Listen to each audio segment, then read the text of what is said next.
Dzień dobry, witamy w kolejnym odcinku w Studio Gesell.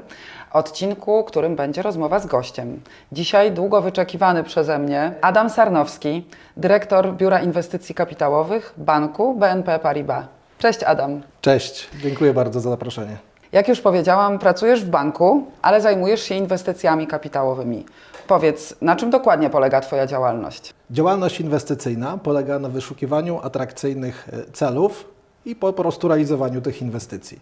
W BNP Paribas zajmujemy się wyłącznie inwestycjami w pakiety mniejszościowe i zawsze z menedżerami. Także dostarczamy kapitał na rozwój, ale potrzebujemy też silnej, zmotywowanej grupy menedżerów, akcjonariuszy większościowych. Ten kapitał, który dostarczamy, pozwala spółkom po pierwsze realizować projekty, a z drugiej strony pozwala im rozwijać się w optymalnych warunkach. To znaczy kapitał w formie equity, który dostarczamy, ze swojej natury nie jest kapitałem, nie jest produktem, który jest obarczony bieżącymi płatnościami. Jasne. I nasze wyjście realizujemy na końcu.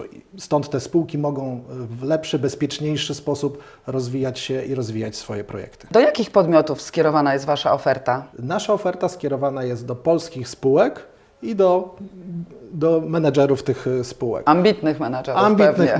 Ambitnych menedżerów. Szukamy spółek średniej wielkości z ambitnym projektem rozwojowym i z ludźmi, którzy mogą go realizować. Szukamy spółek prywatnych. Mogą to być również spółki rodzinne, które planują w jakimś średnim, na przykład okresie sukcesji. Także dwie rzeczy, wokół czego nasze rozwiązanie krąży, to jest wzrost, bo finansujemy głównie wzrost i menedżerowie, którzy mogą firmę. pociągnąć te projekty. A opowiedz mi i naszym widzom, jak znalazłeś się w tym miejscu? Czy to był przypadek, czy zaplanowana strategia? Jak to w życiu bywa, troszkę przypadek. Ja swoją karierę związałem z finansami, z bankowością.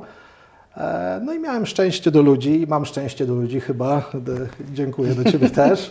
W trakcie z jednej z misji koleżanek i kolegów z Francji po analizie rynku jakby konkluzja była taka, że polski rynek private equity ma pewną niszę, pewną lukę, która jest niezagospodarowana u nas. Natomiast we Francji ta nisza, ten segment rynku, powiedzmy nawet nie nisza, jest bardzo silnie zagospodarowana przez wiele funduszy, również banków. Stąd pomysł, żeby spróbować w Polsce. Poznałem wielu fajnych ludzi, których opinie, zdanie jakby do dzisiaj widzę, że mogę wykorzystywać w codziennej pracy. Także z jednej strony jakby moje oddanie finansom, z drugiej strony bardzo ciekawa propozycja, która pojawiła się z grupy BNP Paribas i z wielką radością mogę w tym uczestniczyć w projekcie. Tak, i z sukcesami. A powiedz, czy wśród przeprowadzonych przez Twoje biuro projektów masz jakiś swój ulubiony, jakąś swoją perełkę? No myślę, że jestem przede wszystkim dumny z całego portfela, który jest, jak on wygląda, jak on performuje.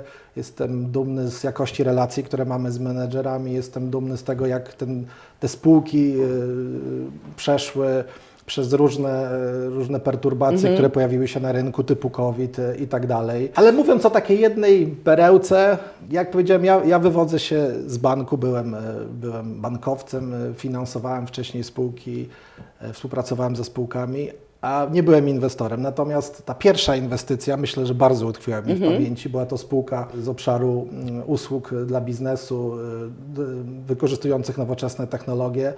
Pierwsza nasza inwestycja, relatywnie szybki exit, niesamowite uczucie bycia przy pierwszej inwestycji.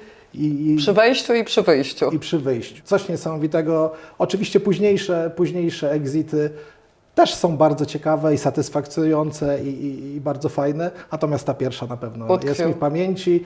Nadal mam relacje z founderami, z założycielami, świetne, więc bardzo się cieszę, że to był taki win-win dla menedżerów i dla nas jako inwestora. Adam, pracujemy razem od wielu lat i miałam okazję zaobserwować, jaką dużą wartość wnosicie do biznesu.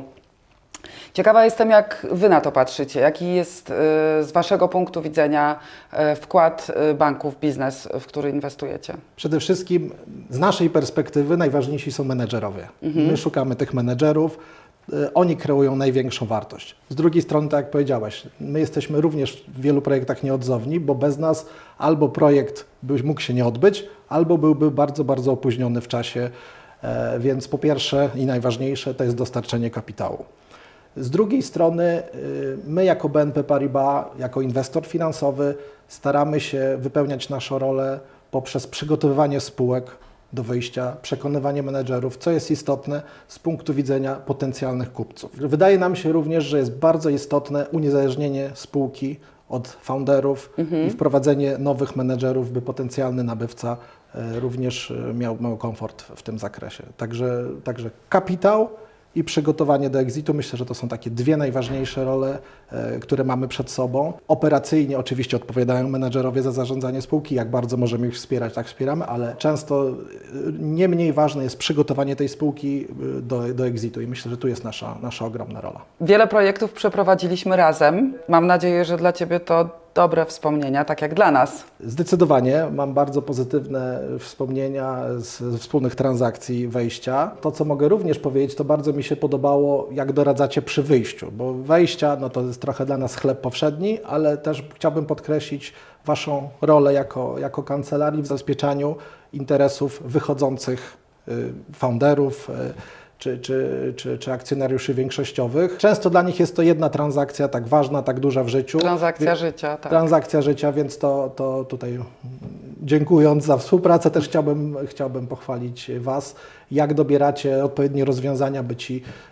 by ci akcjonariusze również po sprzedaniu swojej spółki mogli zachować odpowiedni komfort w życiu po. Bardzo dziękuję za dobre słowo.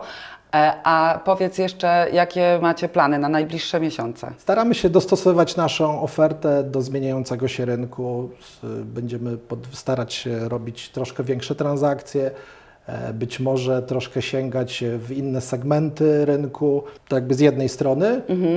Z drugiej strony widzimy bardzo dużą okazję w obszarze transformacji energetycznej. Mamy kilka spółek w pipeline. Wydaje nam się, że to może być dla nas świetna okazja, bo to są spółki bardzo szybko rosnące, które będą potrzebowały kapitału na rozwój. Widzimy, już go potrzebują.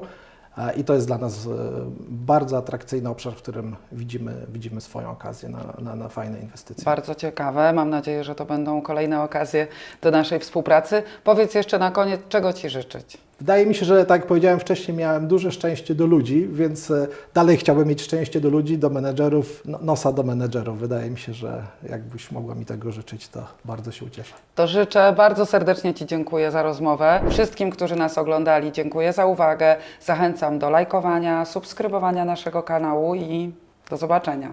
Dziękuję bardzo.